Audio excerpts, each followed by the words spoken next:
किसी शहर के रेलवे स्टेशन पर एक भिखारी रहता था। वो वहां आने जाने वाली रेलगाड़ियों में बैठे यात्रियों से भीख मांगकर अपना पेट भरता था।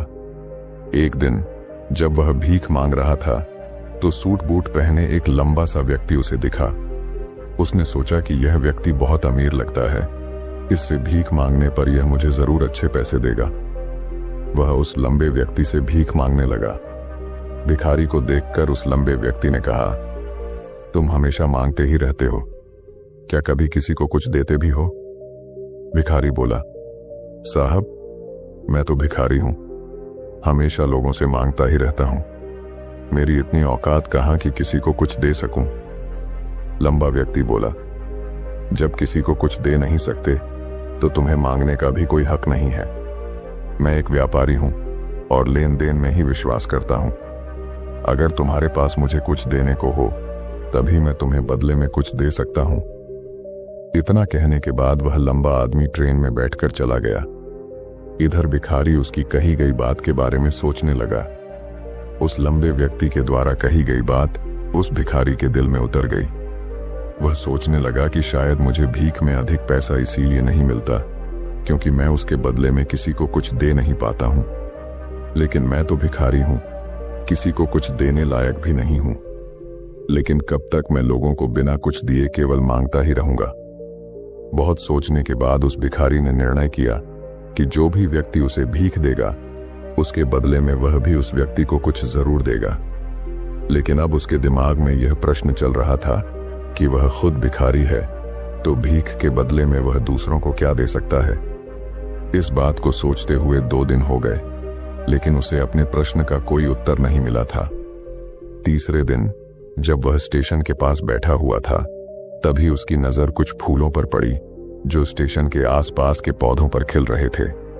उसने सोचा, क्यों ना मैं लोगों को भीख के बदले कुछ फूल दे दिया करूं। उसको अपना यह विचार अच्छा लगा और उसने वहां से कुछ फूल तोड़ लिए। अब वह ट्रेन में भीख मांगने पहुंचा।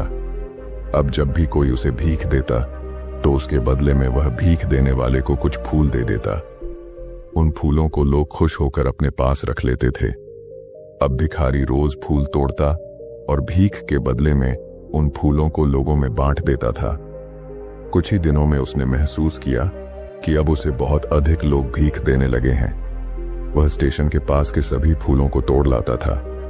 जब तक उसके पास फूल रहते थे तब तक उसे बहुत से लोग भीख देते थे, लेकिन जब फूल बांटते बांटते खत्म हो जाते तो उसे भीख भी नहीं मिलती थी। अब रोज ऐसा ही चलता रहा। एक दिन जब वह भीख मांग रहा था तो उसने देखा कि वही लंबा व्यक्ति ट्रेन में बैठा है जिसकी वजह से उसे भीख के बदले फूल देने की प्रेरणा मिली थी।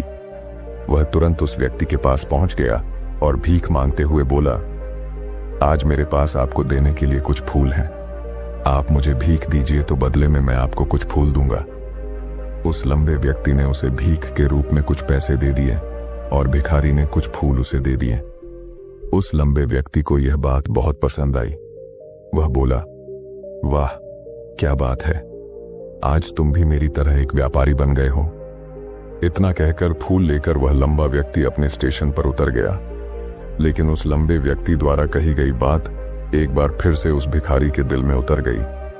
वह बार बार उस लंबे व्यक्ति के द्वारा कही गई बात के बारे में सोचने लगा और बहुत खुश होने लगा। उसकी आंखें अब चमकने लगीं। उसे लगने लगा कि अब उसके हाथ सफलता की वह चाबी लग गई है जिसके द्वारा वह अपने जीवन को बदल सकता है। वह तुरंत ट्रेन से नीचे उतरा और उत्साहित होकर बहुत तेज आवाज में ऊपर आसमान की तरफ देखकर बोला, मैं भिखारी नहीं हूं, मैं तो एक व्यापारी हूं, मैं भी अमीर बन सकता हूं। लोगों ने उसे देखा तो सोचा कि शायद यह भिखारी पागल हो गया है और अगले दिन से वह भिखारी उस स्टेशन पर फिर कभी नहीं दिखा। लेकिन 6 महीने बाद इसी स्टेशन पर 2 व्यक्ति सूट बूट पहने हुए यात्रा कर रहे थे। दोनों ने एक दूसरे को देखा तो उनमें से एक ने दूसरे से हाथ मिलाया और कहा, क्या आपने मुझे पहचाना? दूसरा व्यक्ति बोला, नहीं, क्योंकि मेरे हिसाब से हम लोग पहली बार मिल रहे हैं। पहला व्यक्ति बोला, नहीं, आप याद कीजिए, हम पहली बार नहीं बल्कि तीसरी बार मिल रहे हैं। दूसरा व्यक्ति बोला, मुझे याद नहीं, वैसे हम पहले 2 बार कब मिले थे? अब पहला व्यक्ति मुस्कुराया और बोला, हम पहले भी 2 बार इसी ट्रेन में मिले थे। मैं वही भिखारी हूं जिसको आपने पहली मुलाकात में बताया कि मुझे जीवन में क्या करना चाहिए, और दूसरी मुलाकात में बताया कि मैं वास्तव में कौन हूं। दूसरा व्यक्ति मुस्कुराया और अचंभित होते हुए बोला, ओह, याद आया, तुम वही भिखारी हो जिसे मैंने एक बार भीख देने से मना कर दिया था और दूसरी बार मैंने तुमसे कुछ फूल खरीदे थे। लेकिन आज तुम ये सूट बूट में कहां जा रहे हो और आजकल क्या कर रहे हो?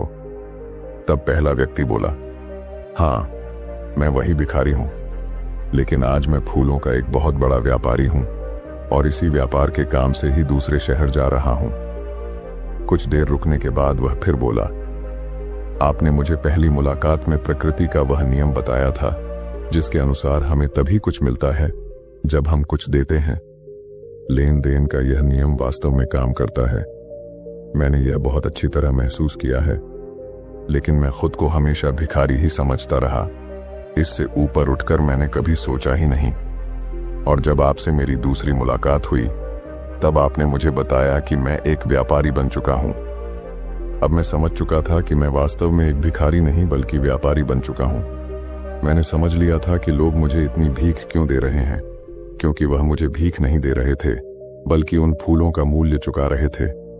सभी लोग मेरे फूल खरीद रहे थे क्योंकि इससे सस्ते फूल उन्हें कहां मिलते। मैं लोगों की नजरों में एक छोटा व्यापारी था, लेकिन मैं अपनी नजरों में एक भिखारी ही था। आपके बताने पर मुझे समझ आ गया कि मैं एक छोटा व्यापारी हूं। मैंने ट्रेन में फूल बांटने से जो पैसे इकट्ठे किए थे उनसे बहुत से फूल खरीदे और फूलों का व्यापारी बन गया। यहाँ के लोगों को फूल बहुत पसंद है और उनकी इसी पसंद ने मुझे आज फूलों का एक बहुत बड़ा व्यापारी बना दिया। दोनों व्यापारी अब खुश थे और स्टेशन आने पर साथ उतरे और अपने अपने व्यापार की बात करते हुए आगे बढ़ गए। दोस्तों, इस कहानी से हमें बहुत कुछ सीखने को मिलता है। कहानी में लंबा व्यापारी गिव एंड टेक के नियम को बहुत अच्छी तरह जानता था। दुनिया के सभी बड़े व्यापारी इसी जीवन के नियम का उपयोग करके सफल हुए हैं। इस फॉर्मूले को उसने भिखारी को भी बताया। भिखारी ने इस प्राकृतिक नियम को अपना लिया और इसका असर उसके जीवन में साफ दिखाई देने लगा। उसने अपनी सोच बदली और उसकी जिंदगी बदल गई।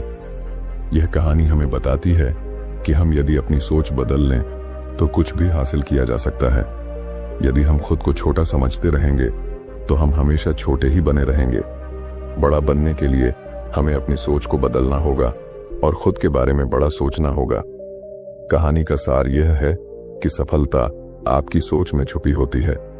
खुद का आत्मसम्मान जगाइए, अपनी सोच को बड़ा बनाइए और देखिए कैसे आप सफलता के शिखर पर पहुंच जाते हैं।